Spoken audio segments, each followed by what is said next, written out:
ఆంధ్రప్రదేశ్లో అక్రమ మైనింగ్ వ్యవహారాలు, పారిశ్రామిక అభివృద్ధి, తాజా రాజకీయ పరిణామాలు ఇప్పుడు హాట్ టాపిక్గా మారాయి. అనకాపల్లి జిల్లాలో అధికారుల అండదండలతో 100కు పైగా అక్రమ క్వారీలు యథేచ్ఛగా సాగుతున్నాయనే ఆరోపణలు వెల్లువెత్తుతున్నాయి.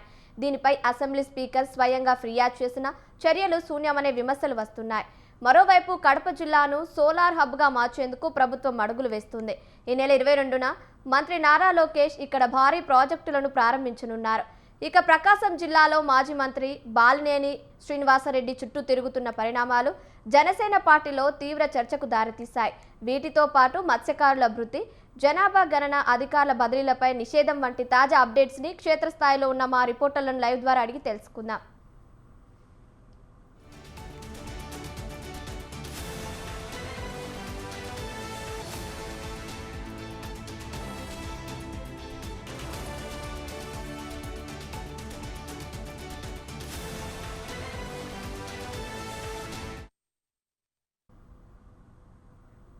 ఇక విశాఖలోని అనకాపల్లి జిల్లాలో 100కు పైగా అక్రమ క్వారీలు నడుస్తున్న విజిలెన్స్ దాడులు అరకొరగానే ఎందుకున్నాయి?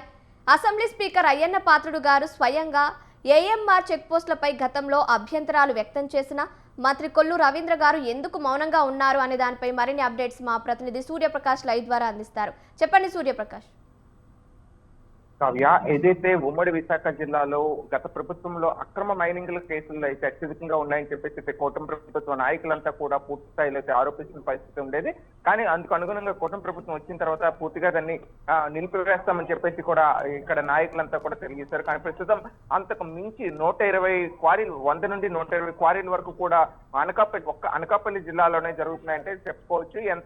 ఎంత ఘోరంగా అనేది అయితే జరుగుతుందో. అలానే ఇన్ఛార్జ్ మంత్రి ఎవరైతే ఉన్నారో మంత్రి కొల్లు రవీంద్ర కూడా అనకాపల్లి జిల్లాకు ఇన్ఛార్జ్ మంత్రిగా ఉన్నారు. అతను కూడా మైనింగ్ సంబంధించి అతను ఒక మినిస్టర్ గా ఉంటూ కూడా అతను పరిసర ప్రాంతాల్లో మొత్తం కూడా అతను ఇన్ఛార్జ్ గా ఉంటున్న ప్రాంతంలోనే అనకాపల్లి జిల్లాలోనే అత్యధికంగా అక్రమ మైనింగ్ అయితే 100కు పైగా కూడా జరగడంతో స్థానికంగా ఎంతో దుమారం అయితే రేపుతున్న పరిస్థితి ఉంది. ఇదంతా కూడా రాజకీయ దుమారంతో పాటు స్థానికంగా ప్రభుత్వానికి ఎంతగానో అయితే ఈ యొక్క సొమ్మును కొల్లగొట్టే పరిస్థితి అయితే కూడా ఈ యొక్క ఏఎంఆర్ సంస్థతో పాటు స్థానికంగా ఉన్న ఏవైతే క్వారీలు కానీ అలానే మైనింగ్ సంస్థలు కానీ ఇవన్నీ నిర్వహిస్తున్నారు, వాళ్ళపైన అయితే పూర్తిగా ప్రభుత్వానికి అయితే గండి కొడుతున్నారు, ఆదాయం గండి కొట్టే విధంగా అయితే ప్రయత్నిస్తున్నారని చెప్పేసి అయితే ప్రధానంగా చెప్పొచ్చు. ఏదైతే ప్రధానంగా ఎక్కడికక్కడ పూర్తి స్థాయిలో క్షేత్రస్థాయిలో విజిలెన్స్ అధికారులు అయితే పనిచేయాల్సిన అవసరం ఉంటుంది. కానీ ఒక విజిలెన్స్ స్థాయి అధికారులంతా కూడా పక్కదోవ పడుతున్న పరిస్థితి కనిపిస్తుంది. వాళ్ళు అరకొర చెకింగ్లు చేస్తూ కూడా ఎక్కడికక్కడ దీనిపైన ఎక్కడ యాక్టివిటీస్ గా తీసుకోవడం కానీ అలానే యాక్షన్ తీసుకునే పరిస్థితి లేకపోవడంతో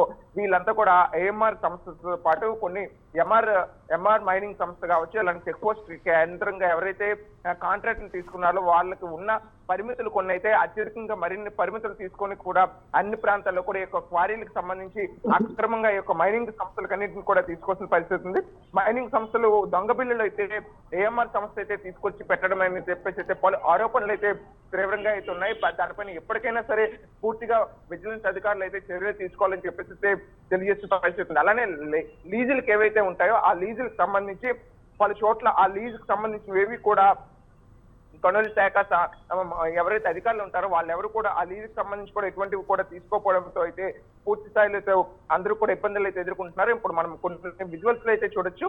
ఈ డాక్యుమెంట్లు ఏదైతే ఉందో ఆ డాక్యుమెంట్ లో కనీసం ఎటువంటి ఇన్ఫర్మేషన్ కూడా లేకుండా జస్ట్ వాళ్ళకి ఏదైతే కావాలో ఆ ఇన్ఫర్మేషన్ మాత్రమే జస్ట్ వాటిని మాత్రం అందులో ప్రమోట్ చేసుకునే విధంగా అయితే వాటన్నింటి కూడా పెట్టుకుంటున్నారు. అసలు ఎక్కడి నుండి వస్తుంది, ఏం చేస్తుందనే కనీస ఇన్ఫర్మేషన్ కూడా లేదు. అంటే ఒక బిల్ వే బిల్ క్రియేట్ చేసేటప్పుడు ఆ సంస్థ ఎక్కడి నుండి వస్తుంది, ఎంతవరకు కూడా ఈ యొక్క క్వారీకి సంబంధించిన పిక్కలు కానీ గ్రావెల్ పిక్కలు కావచ్చు, అలానే ఇసుక కానీ ఇవన్నీ ఎక్కడెక్కడ నుండి ఎలా తీసుకెళ్తారని చెప్పేసి ఎవరైతే అక్కడ ఏఎంఆర్ సంస్థ కావచ్చు అలానే ఏవైతే సంస్థలు ఉంటాయో చెక్ పోస్టులు ఏర్పాటు చేస్తారో వాళ్ళు అందుకు అనుగుణంగా అయితే కొన్ని బిల్స్ అయితే ఇవ్వాలి. కానీ ఆ బిల్స్ ఏవి కూడా ఇవ్వకుండా జస్ట్ ఎట్టీకి పెట్టేట విధంగా ఏ విధంగా ఉంటుందో జస్ట్ పేరు పెట్టేసి ఆ బండి నెంబర్ రాసేసి ఒక పెట్రోల్ బిల్ ఎలా ఇస్తున్నారో ఆ విధంగా అయితే ఇచ్చి అక్రమంగా వసూలుకి అయితే పాల్పడుతున్నారంటే ప్రధానంగా ఎన్నో ఆరోపణలు అయితే వస్తున్నాయి.